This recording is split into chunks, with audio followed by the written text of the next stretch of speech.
ألم تر إلى الذين بدلوا نعمة الله كفرا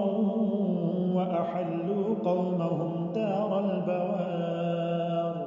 جهنم يصلونها وبئس القرار وجعلوا لله أندادا ليضلوا عن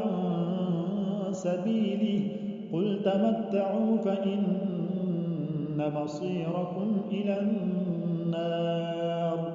قل لعبادي الذين آمنوا يقيموا الصلاة وينفقوا مما رزقناهم سرا وعلانية من قبل أن يأتي يوم لا بيع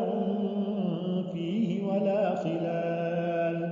الله الذي خلق السماوات والأرض وأنزل من السماء